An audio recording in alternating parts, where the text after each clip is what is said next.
It started with the little things, small cracks that I tried to ignore, hoping they weren't signs of something bigger. She began working late more often, staying out well past the time she used to come home. At first, I believed her explanations. She said deadlines were piling up, her boss was being unreasonable, and she just wanted to get ahead. It made sense, or at least I wanted it to. But as the late nights became more frequent, I couldn't help but feel that something was off. The change wasn't just in her schedule, it was in her behavior. She seemed distant, like her mind was elsewhere, even when she was physically in the room. Our conversations became shallow, almost robotic. The warmth we once had, the shared jokes, the small, intimate moments had all but disappeared. Then there were the phone calls. She'd step out of the room to answer them or talk in hushed tones. When I'd ask who it was, she'd wave it off, saying it was just work. But her dismissive tone left me feeling uneasy, like there was more she wasn't saying. One evening, as we sat on the couch, I noticed her smiling at her phone. It wasn't the kind of smile you give when reading a funny text from a friend. It was softer, almost intimate. I asked what was so funny, and she quickly locked her screen, brushing it off as a meme. That moment stuck with me. It wasn't the action itself, but the way she reacted, like she was hiding something. I started noticing other things, too, small details that I couldn't explain away. Her clothes smelled faintly of cologne that wasn't mine, and she started paying extra attention to her appearance before heading out. She bought new lingerie, something she hadn't done in years, but I never saw her wear it around me. At night, I'd lie awake, replaying every odd interaction, every suspicious moment, over and over in my head. Was I overthinking? Was I being paranoid? One night, my growing unease got the better of me. While she slept, I opened our shared bank account on my phone, something I rarely did. Scrolling through the transactions, my heart sank when I saw a charge for a motel. It wasn't a place we'd ever stayed at together, and it wasn't the kind of expense that could be easily explained away. I sat there in the dark, staring at the screen, my hands trembling. That single transaction shattered any hope I had that my suspicions were wrong. The pieces started to fall into place, and the image they formed was one of betrayal. From that moment on, everything changed. I couldn't sleep after seeing the motel charge. My mind was a whirlwind of anger, heartbreak, and disbelief.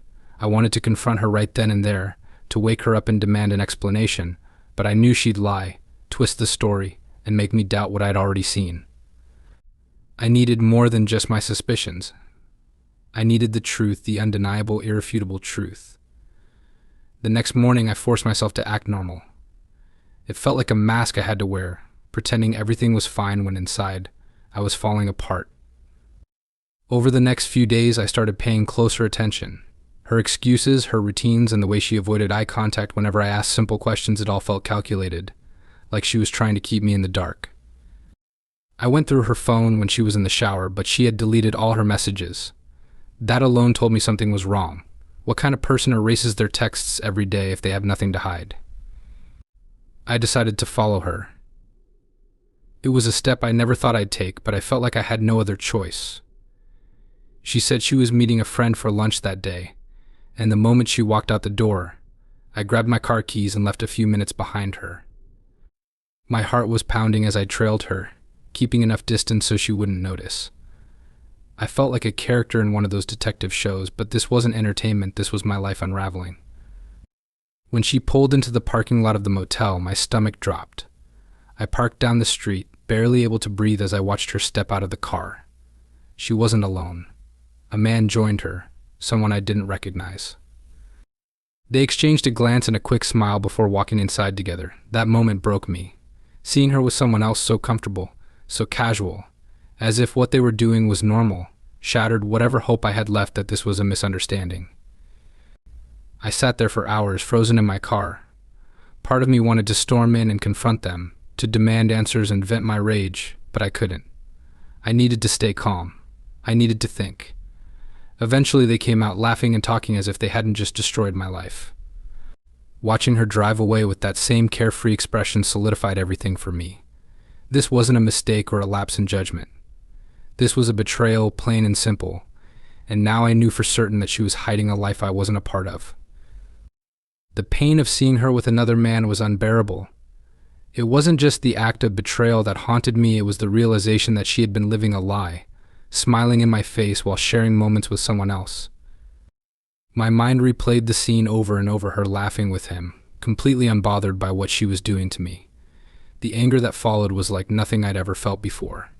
It wasn't a fleeting rage, but a deep, consuming fire. I wasn't just hurt, I was determined to make her pay.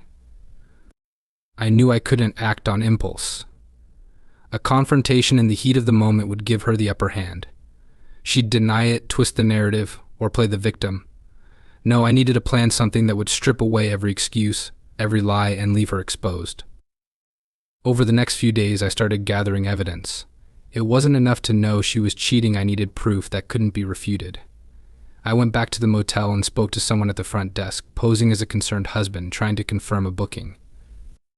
With a little persistence and a fabricated story, I got confirmation of her visits, including the dates. I took photos of her car parked at the motel, and even managed to snap a blurry image of her with the man as they entered the building. It felt surreal, like I was watching someone else's life fall apart. But every piece of evidence I gathered made the betrayal feel more real, more permanent. I scrolled through her social media, looking for patterns or clues, and even checked our shared phone account to track her calls and messages. Everything pointed to one undeniable conclusion: she was leading a double life, and I was nothing more than a backup plan. Despite my anger, I remained calm around her, pretending everything was fine.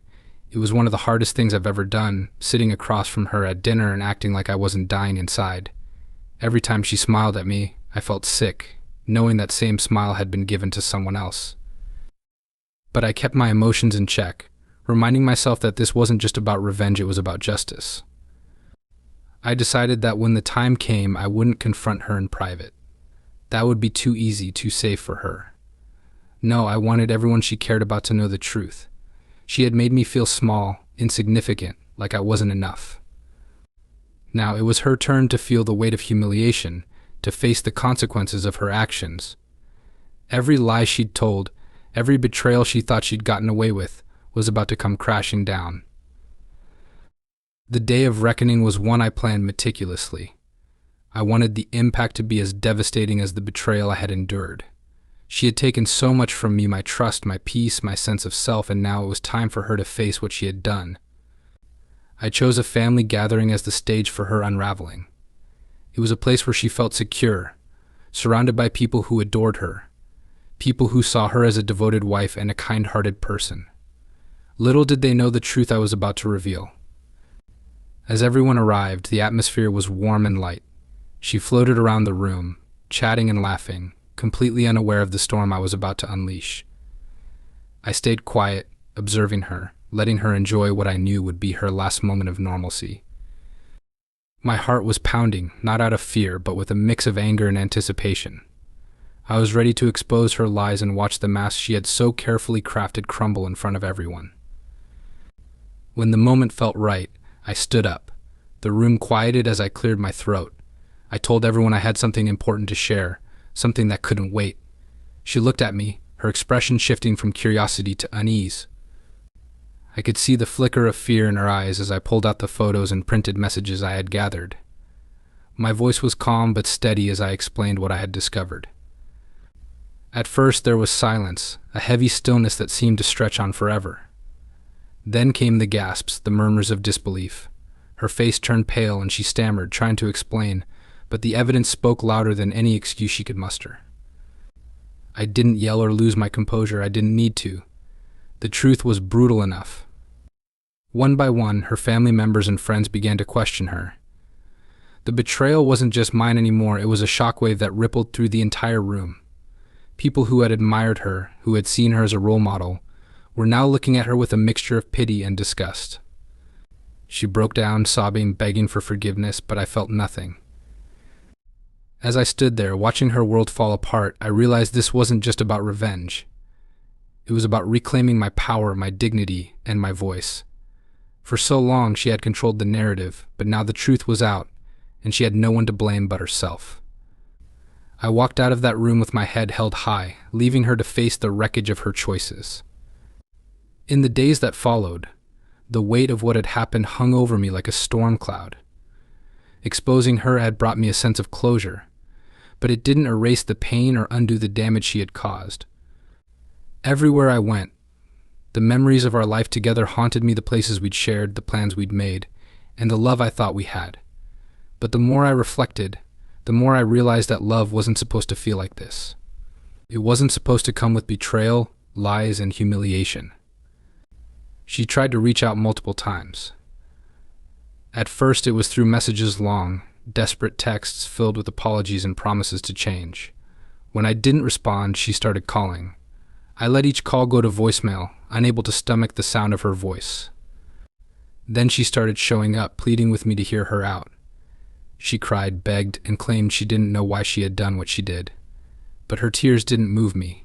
They felt hollow, like another manipulation, another attempt to shift the blame and make herself the victim. I didn't want to hate her, I just wanted to be free of her. I wanted to move on, to rebuild my life without the shadow of her betrayal looming over me. But moving on wasn't as simple as walking away. I had to confront the pain head-on, to sit with it, and let myself feel every ounce of it. Some days were harder than others.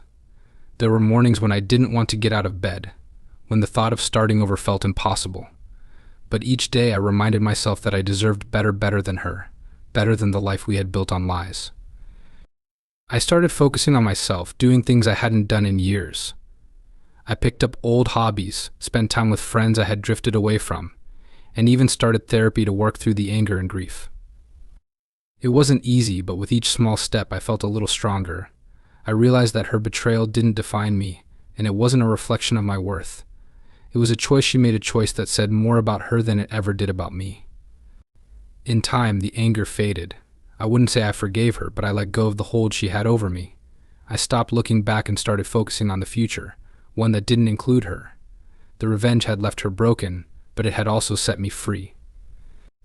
And in that freedom, I found the strength to rebuild, to move forward, and to finally leave the past where it belonged.